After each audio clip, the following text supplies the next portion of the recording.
नमस्कार, मैं हूं दिव्या और आप देख रहे हैं आंखें न्यूज 24। आइए सबसे पहले नजर डालते हैं आज के मुख्य समाचारों पर। बीजेपी सांसद मनोज तिवारी जब पटना एयरपोर्ट पहुंचे तो इस दौरान उन्होंने प्रधानमंत्री नरेंद्र मोदी की मां को कहे गए अपशब्द को लेकर कहा कि बिहार की हर माता, हर बहन, हर बेटी आज इतना दुखी है कि नरेंद्र मोदी जी के माता जी को अपशब्द जो कहा गया है, जो संसार में है भी नहीं, उनको उस मंच से अपशब्द कहवाया गया जिस पर तेजस्वी और राहुल गांधी जी भाषण दे रहे थे। इनको यहाँ तक नहीं संवेदना हुई कि अपशब्द कहने वाली की निंदा कर दी जाए। और उन्होंने क्या कुछ कहा है, सुनिए इस वीडियो में। देखिए, आज पूरा बिहार की हर माता, हर बहन, हर बेटी आज इतना दुखी है। नरेंद्र मोदी जी की माता जी को गाली जो संसार में है भी नहीं, उनको उस मंच से गाली दिलवाया गया, नारे के रूप में गाली दिलवाया गया जिस पर तेजस्वी बाबू और राहुल गांधी जी भाषण दे रहे। इनको ये तक नहीं संवेदना हुई कि गाली देने वाले की निंदा कर दी जाए। गाली देने वाले को अगर वो पार्टी का मेंबर है तो उसकी सजा, उसको पनिशमेंट दिया जाए, जैसा हम सब करते हैं। भारतीय जनता पार्टी का भी कोई व्यक्ति अगर ऐसा कभी भी कोई ऐसी बात रही तो हम उसको चेतावनी देते हैं, उसको कहते हैं ये उसका बयान है, उसको जो सजा होगी वो होती है।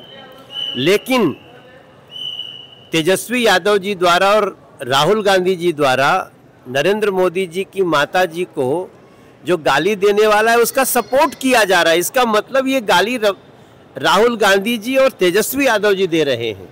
और इसलिए हम तो देखो बहुत दुखी है। हमनी के बिहार के आदमी, हमन की आत्मा रोवत अटे कि इतना अस्तर गिरा दे लोग। आज बिहार के लोग कितना शर्मसार महसूस करता। हमनी के बिहार में हर कोई कहला देखा तू धक्का दे देला ठीक बा, एक थप्पड़ मार देला ठीक बा, गाली देला तो समझ लिया। और ये लोग उस माँ को गाली दे रहे जिसने नरेंद्र मोदी जैसा बेटा दिया, जिसके कारण दीघा का पुल बना है, जिसके कारण ये सुंदर एयरपोर्ट दिख रहे हैं, जिसके कारण गया पटना की दूरी कम हो रही है, जिसके कारण आज सिमरिया पुल से लेके आरा से छपरा पुल तक IIM बन रहा है, एम्स बन रहा है। आप उनकी माता को जो मृत है उसको गाली दे रहे हैं और उसकी निंदा करने की जगह उसको रुखसा रहे हैं कि गुस्से में ये लोग इसलिए गाली दे रहे हैं। गुस्से में आदमी माँ को गाली देता है।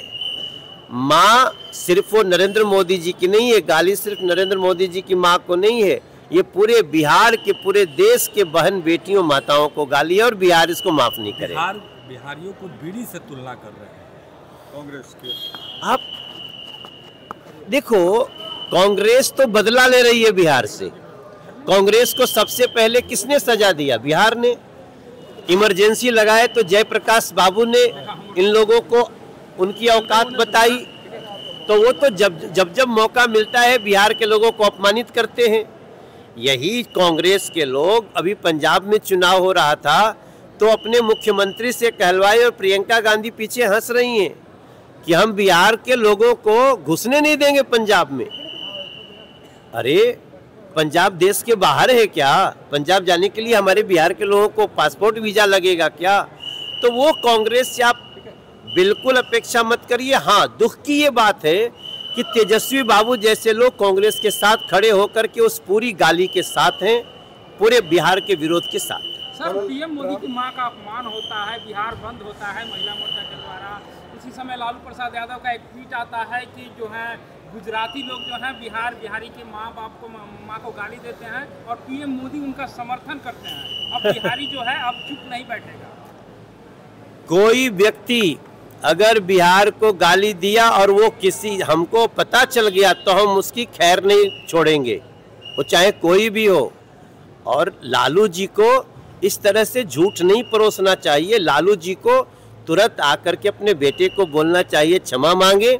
राहुल गांधी देश से, बिहार से क्षमा मांगे, और नहीं तो बिहार के लोग उनको बताएंगे समय आने। बिहार में चुनाव का समय नजदीक आ रहा है। अब इसको लेकर कभी दो पार्टियों के बीच तो कभी एक ही दल के दो पार्टियों के बीच जुबानी जंग चल रही है। दरअसल केंद्रीय मंत्री जीतन राम मांझी ने चिराग पासवान पर निशाना साधा है। दरअसल एक सवाल पूछा गया कि चिराग पासवान कह रहे हैं कि पहले 137 सीटों पर लड़े, बाद में 43 सीटों पर हम लड़े, तो हमें इसी दोनों नंबर के बीच में सीट मिलनी चाहिए। इस पर जीतन राम मांझी ने चिराग पासवान पर निशाना साधते हुए कहा कि उनका चाल और चरित्र 2020 से जान रहे हैं, इसलिए मैं उनके बारे में ज़्यादा कुछ नहीं कहने वाला हूँ। लेकिन अभी ज़रूरत है बिहार और भारत को एनडीए की और सभी लोगों को मिलकर एनडीए को मजबूत करना चाहिए। हालांकि जीतन राम मांझी ने बहुत कुछ नहीं कहा, लेकिन बहुत कुछ नहीं कहकर भी उन्होंने इशारों में चिराग पासवान पर निशाना साध दिया है। और उन्होंने क्या कुछ कहा है, सुनिए इस वीडियो में। देखिए, एनडीए में सीट शेयरिंग का कोई झमेला नहीं है।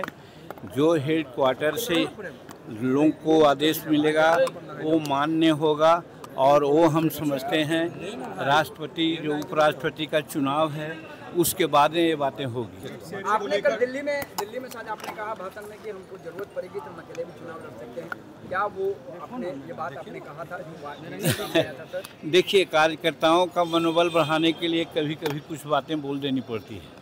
हमने कार्यकर्ताओं का मनोबल बढ़ाया कि आप लोग सभी सीटों पर तैयार रहिए। कहीं ऐसी ज़रूरत हो सकती है कि सभी सीट पर लड़ना पड़ जाए, और स्वाभाविक भी है जब हम एनडीए को मदद करेंगे तो सभी सीट पर लड़ना होगा, क्योंकि हेलीकॉप्टर से यात्राएं करते हैं हम लोग। तो लास्ट मैंने 20 में 62 चुनाव मीटिंग किया था। तो 62 चुनाव मीटिंग क्या अपने क्षेत्र में किया था, सब जगह किया था। उसी प्रकार से सबको कहा कि सब जगह हम लड़ना होगा, इसलिए आप लोग तैयार रहिए। सर, एक सवाल है, चिराग पासवान कह रहे हैं कि जेडीयू से अलग होकर लड़े 143 फिर 43, इसी के बीच में सीट चाहिए। अब देखिए, उनकी बात मैं नहीं कह सकता हूँ। उनका चरित्र और चाल 2020 से आप लोग देख रहे हैं, इसलिए उनके बारे में मैं नहीं कहता हूँ। इतना ज़रूर कहना चाहता हूँ कि अभी एनडीए की ज़रूरत है भारत में और बिहार में। वैसी परिस्थिति में एनडीए कमज़ोर नहीं हो, हर एनडीए के जो अंग है उसको चाहिए कि मदद करें। अच्छा, केरल कांग्रेस ने जो बयान दिया है बीडी और बिहार को लेकर, आप कैसे देख रहे हैं? वो बहुत अपमानजनक बात किया है, और कांग्रेस वालों को तो लग रहा है कि उनके ज़मीन जो पैर का है सब निकल जा रही है। तो वैसी परिस्थिति में प्रलाप कर रहे हैं।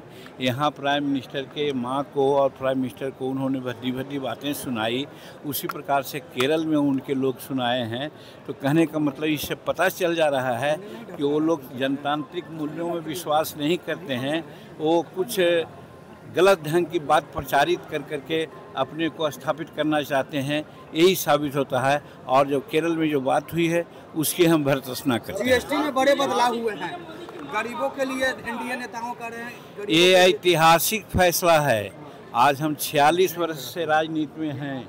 इतना बड़ा सौगात गरीबों के लिए कभी नहीं दी गई थी, और ख़ास करके जब दिवाली और दशहरा मनाने जा रहे हैं हम लोग, उस समय आपने देखा है कि जो 28% का स्लेब था और 12% का स्लेब था, उसको कर दिया गया है 18 और 5, और उसमें भी दर्जनों ऐसे जिनिस हैं जिन पर 1 पैसा का भी जीएसटी नहीं लग रहा है, जीएसटी। तो इस तरह से नरेंद्र मोदी जी गरीबों के लिए जीते हैं, गरीबों के लिए मरेंगे, गरीबों के लिए बात करते हैं। वैसी परिस्थिति में जो भी संभव था। बिहार विधानसभा चुनाव से पहले सियासी हलचल तेज हो गई है। इसी कड़ी में नेता प्रतिपक्ष तेजस्वी यादव ने आज की इंडिया गठबंधन के बैठक को लेकर बड़ा बयान दिया है। उन्होंने कहा कि बैठक में कई मुद्दों पर चर्चा होगी, लेकिन सीट बंटवारा सबसे अहम मुद्दा होगा। तेजस्वी ने नीतीश कुमार की सरकार पर भी तीखा हमला करते हुए कहा कि पिछले 20 साल से आप देखिए ना, बिहार की हालत खराब है, अपराध बढ़ गया है, शिक्षा और स्वास्थ्य व्यवस्था चरमराई हुई है, भ्रष्टाचार की सीमा चरम पे है। जो लोग 20 साल से सत्ता में हैं उन्होंने क्या किया? आज जब तेजस्वी वादा कर रहा है तो ये लोग मेरी नकल कर रहे हैं, करने दीजिए, फर्क क्या पड़ने वाला है। तेजस्वी यादव ने पेंशन योजना पर भी सरकार को घेरा और कहा कि 20 सालों में पेंशन 400 रुपये से ज़्यादा क्यों नहीं बढ़ाई गई। मां बहन सम्मान योजना को लेकर मंत्री विजय चौधरी के आरोपों पर तेजस्वी यादव ने पलटवार किया। उन्होंने कहा, हमारी पार्टी के दौरान फॉर्म भराया जा रहा है, इसमें गलत क्या है? लोग स्वेच्छा से भर रहे हैं, इनकी हालत खराब हो गई है, जमीन खिसक रही है, इसलिए इस तरह की बातें की जा रही हैं। और तेजस्वी यादव ने क्या कुछ कहा है, सुनिए इस वीडियो में। क्या स्थिति बनी हुई है बिहार की, वो आप सब लोग देख रहे हैं।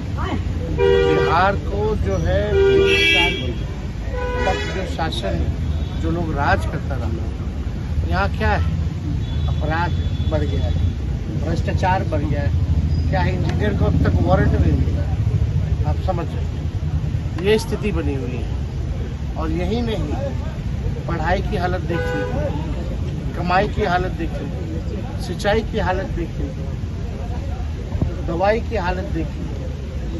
प्रति व्यक्ति आय बिहार सबसे फिसलती है, प्रति व्यक्ति निवेश सबसे फिसलती है, किसानों की आय के मामले में सबसे पीछे बिहार। कोई कारखाना नहीं है, कोई उद्योग नहीं है, कोई धंधा नहीं है। और ये सरकार वही केवल वोट का समय आया है तो जो तेजस्वी कह रही है वही नकल कर रही है। क्यों नहीं इससे पहले ये लोग बातें करते थे इसकी, पढ़ाई, दवाई, कमाई की, नौकरी की, रोजगार की? क्यों नहीं युवा आयोग की या डोमिसाइल की बातें करते थे?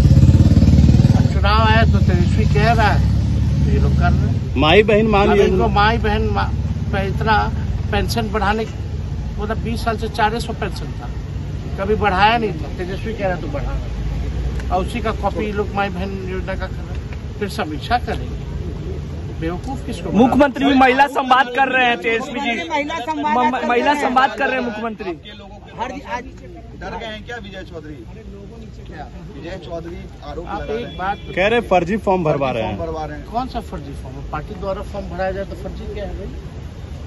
Who is he to talk about फर्जी फॉर्म भराएगा? किस आधार पे वो कह रहे फर्जी है? क्या कर रहे हैं? हमारे लोग जा रहे हैं, लोगों के पास जा रहे हैं, लोग स्वच्छता से अगर फॉर्म भर रहे हैं और हम कह रहे हैं कि भाई पार्टी द्वारा भराया जा रहा है तो उसमें फर्जी क्या है? या कौन सा गैर कानूनी काम है ये बता दो। ये लोगों का तो हालत खराब है ना, हिले हुए लोग डर से इस तरह का काम। अगर आपने अभी तक हमारे चैनल को सब्सक्राइब नहीं किया है तो हमारे चैनल को जल्द से जल्द सब्सक्राइब करें, लाइक करें और शेयर करें। देश और दुनिया की तमाम खबरों को देखने के लिए लगातार देखते रहें आंखें न्यूज़ 24।